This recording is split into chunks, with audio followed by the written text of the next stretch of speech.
وہ شخصیت جو مشاعرے سے بالکل لطف نہیں اٹھا سکتی وہ ہوتا ہے نظام الکار۔ اس بیچارے کو یہ فکر ہوتی ہے کہ آئندہ اسٹیج پر آنے والے شاعر کا کن الفاظ میں تعارف کروانا ہے۔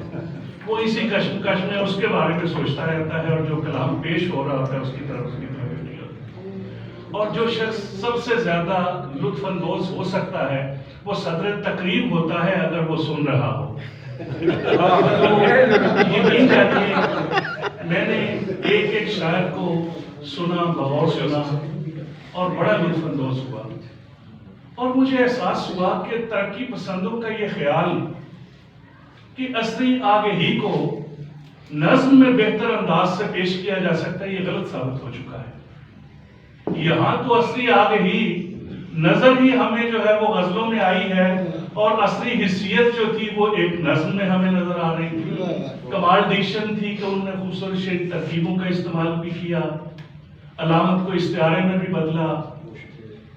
تو نظم پر غزل بہرحال مقدار کے حوالے سے یہ اس کی مقبولیت کا ثبوت ہے، اور افسانے کو آپ نے اتنا وقت دیا یہ بھی اس بات کی دلالت کرتا ہے کہ افسانہ اور غزل ہمارے عہد کی مقبول ترین اصناف ادب ہے۔ بہرحال ایک چیز میں کبھی غور کرتا ہوں کہ 1938 میں جب کلیم الدین احمد کی کتاب چھپی اردو شاعری پر، ایک چھپی تو شاید تھوڑا بعد میں لیکن 1938 میں اس نے مکمل کر لی تھی، اس نے جب یہ کہا کہ غزل نیم وحشی صنف ادب ہے تو بڑی تنقید ہوئی، آج تک ہوئے تدریسی تنقید جو ہے وہ آج تک ہوئے چلی جا رہی ہے۔ لیکن اس کا آپ ایک مثبت پہلو دیکھیے تو اس نے شاعری کو وحشی صنف سخن نہیں کہا، اس کو داد دیجئے۔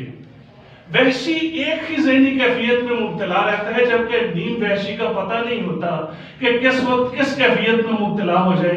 غزل بھی اسی طرح ہوتی ہے، ایک شعر میں خیال ہے اور اگلے شعر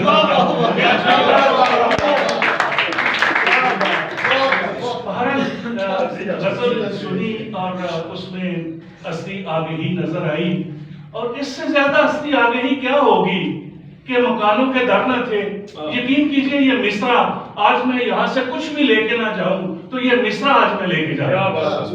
اتنی خوبصورت ایک شخصیت نے نہایت عمدہ مسند نشینان گرامی نے کمال غزلیات پیش کی ہیں۔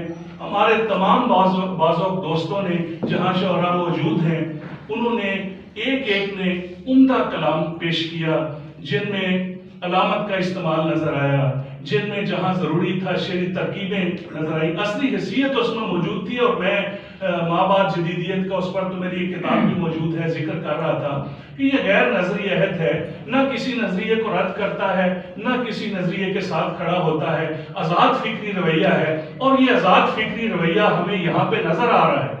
غزل پر کوئی پابندی نہیں، اور یہی اس کی مقبولیت اور بے انتہا اس کی ماضی میں مخالفت کے باوجود ہر عہد میں غزل کا چراغ روشن رہا ہے اور ہمیشہ رہے گا۔